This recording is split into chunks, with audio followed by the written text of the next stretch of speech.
Welcome to the Electrical Contractors Association of BC's 63rd Annual General Meeting and Hall of Fame induction.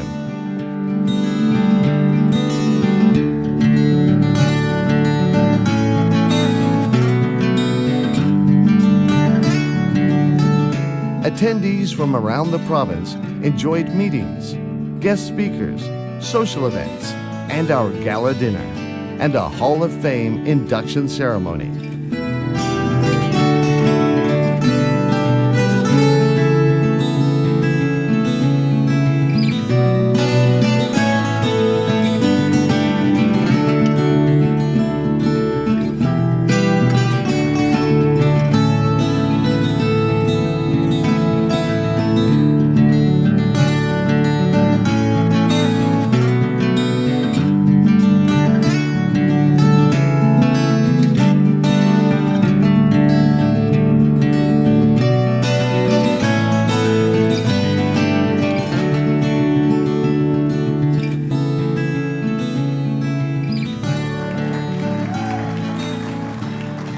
Thank you, everyone, and welcome to our 63rd Annual General Meeting, Hall of Fame Inductee Night. We hope you have an amazing evening, and I'll bring up Mike Crucell. He's our chair of the Electrical Contractors Association and also owner of F&M Installations. So come on up, Mike. You know, I'd like to recognize all of the members from around the province that are here tonight, especially the Hall of Famers. Thanks to you and everybody for joining us and making the long distance travels, like Deborah said. It's been a great day, and look forward to the evening and the fun events that are planned for tomorrow. So save a bit of energy for tomorrow. Before the dinner gets underway, I want to have the privilege of recognizing two gentlemen who have been long-standing contributors to the ECABC and who are stepping down this year. I'd like to call Ron Fettback of Western Pacific Enterprises up to give him an award. I enjoyed all my time with all of the board members, Hall of Fame members who I got to work with on different committees and on the board over time. Great mentors. I mean, it was all great. So I really enjoyed it. Enjoyed all my time. I've learned a lot from it, and I still enjoy arguing. So thank you very much.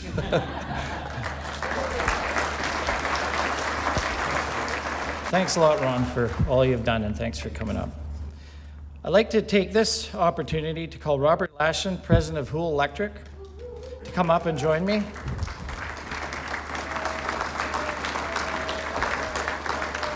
Robert joined the board of directors in 2008 and served as president from 2008 to 10. Most recently, he has been serving as past chair. Robert, I'd like to say thank you for all you've done, and I'd like to say a few words. Thank you. Thank you very much, Mike. There's a lot of really good things that are said at these meetings.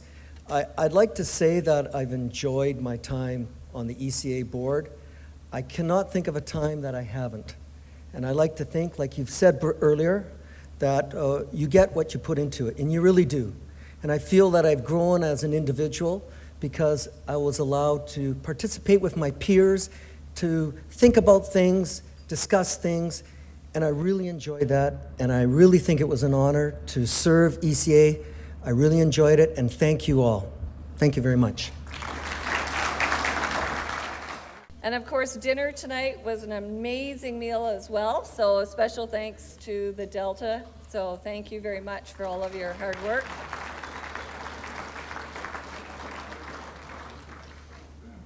And if you didn't know, this dinner costs a little bit of money tonight, just a little bit.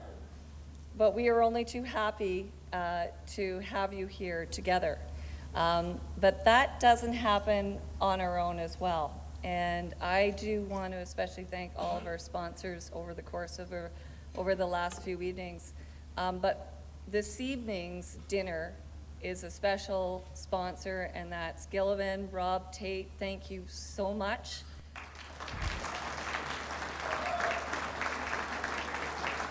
But tonight is also about our Hall of Fame. And I joke about our old guys.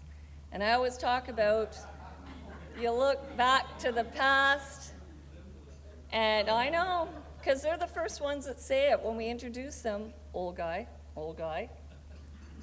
And we love them so much, and they're at our meetings and chapter meetings, and they're here this evening with their lovely, lovely spouses as well.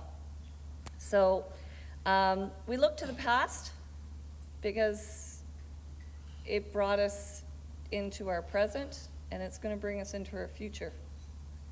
I would like to bring Jerry Lane, one of our Hall of Fame members, up, and he would like to share a few words with you this evening. I would really like to thank the ECA and over the years, and particularly this evening, for the great tribute that they pay to the Hall of Fame members. This has been ongoing, and it's just wonderful that we can still enjoy this evening and the ongoing feeling that we're still part of the industry despite the fact that we're long gone. So I would really, again, as I say, appreciate, and the great organization that's gone on. I think it's improved over the years. It's been wonderful to see the strengthening of the ECA, and I think it's highly important for the electrical industry in general. One of the things that I feel kind of strange about since I've been here is I don't know, I have a kind of a fetback or something. I'm not sure what it is. But then on the other hand, I've noticed there's some hooligans around here. And then, well, there's a motley crew. I mean, you've seen it. And then when we get, it's so enjoyable here, and we look out on the beach out here and in the yacht club, and there goes some reindeers going by. They're lovely. And the wonderful part is the harbor view. It's just lovely to have this harbor view. So again, thank you very much for treating us Hall of Famers. So let's move along, because we're going to add to this lovely group, and we are going to induct 3 more Hall of Fame. So it's my pleasure to induct the first gentleman. Ernest Elmer Ling is been brought into the ECA Hall of Fame. And Ernie passed away in 1990. Ernie and his wife Anne had 4 children, 2 daughters, Wendy and Sylvia, and 2 sons, Alan and Peter. His son Peter nominated Ernie Elmer Ling in 2013 after he saw a photo of his father in an ECABC newsletter. Peter and I connected over a few emails, and after consideration by the board, it was agreed that Ernest Elmer Ling would be inducted into the Hall of Fame. From the time we started communicating with Peter to the decision that his father would be inducted to the Hall of Fame, Peter was tragically killed in an accident in the summer of 2013. It was Peter's wish that his father Ernie would be added to the ECABC Hall of Fame, and I am proud to say that we have made that wish come true. Ernie started Elm Electric in Burnaby in 1958 and worked there until 1988. He was a lifetime member of ECABC and was a contemporary of many of our current Hall of Fame members. Ernie sat on many committees and helped build ECA over many years, and served as our president from 1974 to 1976. Peter, his youngest son, remembers attending conventions and meeting a number of Hall of Famers with his father. The Harrison Hot Springs event in the 1970s were always a favorite of Ernie's, as many of all of the Hall of Famers probably remember only too well. Peter did not follow in his father's footsteps, but rather became an accountant. Why? Because Peter remembered his father saying that the electrical contracting business was very tough. He said, in electrical contracting, you fight like hell to get the job, then you fight like hell to complete it, and then you fight like hell to get paid. I'm sure nobody disagrees now. Ernie's oldest son, Alan, however, did become an electrician. And he worked for many years with his father at Elmerling Electric, including his apprenticeship. Now, Alan works in Alberta as a journeyman electrician, and he is here tonight to accept this honor on behalf of his family and for Ernie's grandchildren, Alyssa, Sophia, and Aiden. Alan, would you please come up and accept the recognition?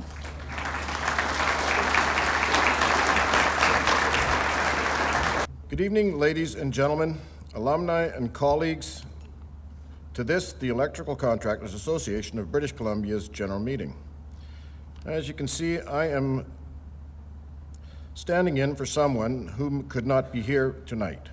The recipient of this commendation, Mr. Ernest Almerling, was my father. My name is Alan. As I am speaking for my family, we would like to take the time to thank those responsible for their consideration in their choice of awarding this distinction to the 3 of its stellar examples of this association's long list of deserving and hardworking people. I am sure my father and all other recipients who have had this award bestowed upon them recognize the meaningful virtue of a peer's congratulations.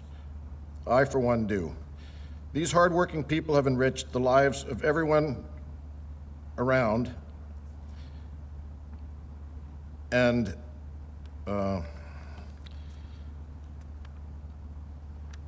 what more need one say? Once again, I'd like to thank you very much for this award in recognition of my father's contribution to this association. Take a bow now, Dad. This evening, we are proud to recognize Mike Richer for his long service and dedication to ECABC, for his 29-year contribution to our industry. Mike was born in Windsor, Ontario. We don't hold that against him, where his father gave him a good example to follow. His dad was an electrician and electronic technician, and he was an executive on the Ontario Electric League for many years in the 70s. Mike moved from Ontario to Chilliwack, BC in 1980. He joined Commander Electric. I guess the Hall of Fame guys remember that, right? In 1986, which was purchased by Westinghouse, and then by Eaton in 1994. Under the new ownership, Mike flourished and was instrumental in making the BC team a project construction powerhouse in the province. Mike's work had an impact on numerous major projects, including hospitals, schools, universities, sports arenas, office towers, and water treatment plants. Mike started attending ECA meetings in 1992 with Westinghouse. Meetings were held at the infamous El Dorado Hotel on Kingsway. I think we saw the Gumby hat picture with Mike in there. Yeah. Guess what? They're no longer at the El Dorado. We had to move.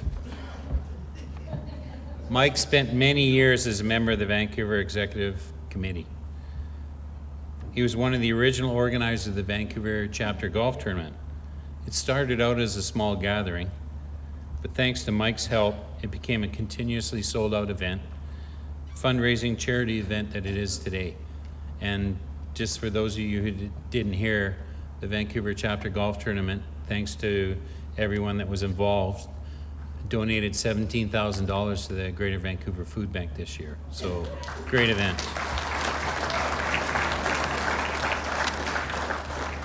I remember when I, started going to chapter meetings, Mike was there at pretty well every meeting, and he attended all the AGMs. He was involved as a member of the social committee. Him and Charlie Park were a great twosome in organizing our social events. In industry circles, Mike was always known as a go-to guy, the person with the strong technical skills that could fix something when you had a problem. Mike's work ethic and caring, can-do attitude earned him respect and friendship from many of the major players in the electrical contracting industry. His many talents, diverse interests, including sailing, and a generous lust for life, coupled with his infectious grin, have endeared him to his clients and his colleagues. Now retired, Mike keeps busy with his wife, Chris, his kids and grandchildren. He enjoys sailing, curling, and renovations. Hopefully you hire someone to do the electric work, Mike. Mike says he still has a spark in his heart for the electrical industry. Please join me in welcoming Mike Richer to the ECABC Hall of Fame. Please say a few words. I'd like to thank you all for taking me into this big family we call the ECA as a Hall of Fame member. And I hope everyone here strives to carry on and make the best of this industry that we can. So thank you very much. And I'll be seeing you around. I'm not going away, okay? Val Belger has served on just about every committee at ECABC. In fact, he probably invented most of them. He is a past president and longstanding member of the board of directors. Bob's career spans more than 50 years. In 1978, he was a foreman and estimator at Bailey Electric in Port Alberni, BC. In 1981, he moved to Comstock International. Then in 1982, went to Victoria for Bradley Utilities. And in 1984, Bob became a self-employed electrical contractor in Brentwood Bay for Cornea Electric. In 1991, he and his wife Jenny started Horizon Power Installations, where he was president and co-owner for over 24 years. Bob and his wife Jenny have attended AGMs, conferences, and conventions over the past 40 years, including CECA, NECA, and of course ECABC. He has been a strong advocate for the industry, fighting for the rights of contractors and line contractors. I would say that in Bob's concept of what a representative on a board is, it is not to represent his company. It is not even to represent either the ECA or the LCA. It is to represent the industry and to do that which is in best interest of the industry and the workforce that will come to follow the one we have right now. He was there, supportive, handled himself with dignity, won the respect of everyone around him at all times and all ways. He worked tirelessly on behalf of the industry, never seeking praise. Tonight I'm here to praise him. And I hope, Bob, there's a year or two left for me and you to work together. Bob, come on stage.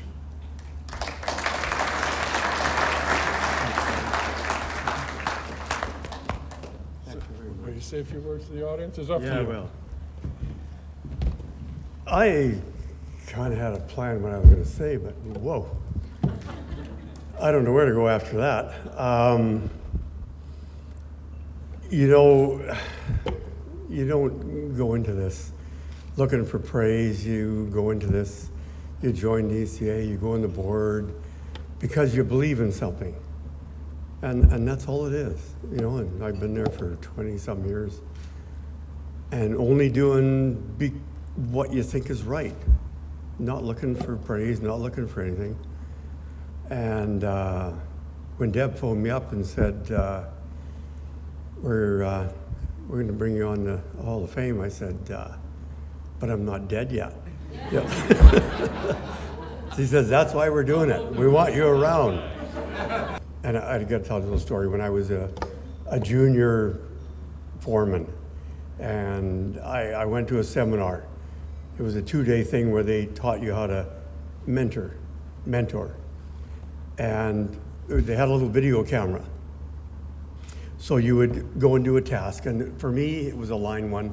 I had to take a power line fuse, and I had to put a fuse in this brand new assembly and show somebody who didn't. And I was supposed to be teaching him how to do it. So, and they video it. So you do your thing and you go and sit down, then they show you the video and they critique it. And so I thought I did pretty good, went and sat down, and I think I set the record for putting a new fuse in. That guy had no idea what I did. I was just a blur. It was like watching one of those guys in the rodeo, when they tied up a calf and they go like that? That was me. So the guy said, now do you want to try it again with the right idea? So, okay, I went up again, and I went a little slower, did the video again, and it was not bad, but I was still rushed. He said, this time, I really want you to think about the fact that this guy has no idea what you're talking about.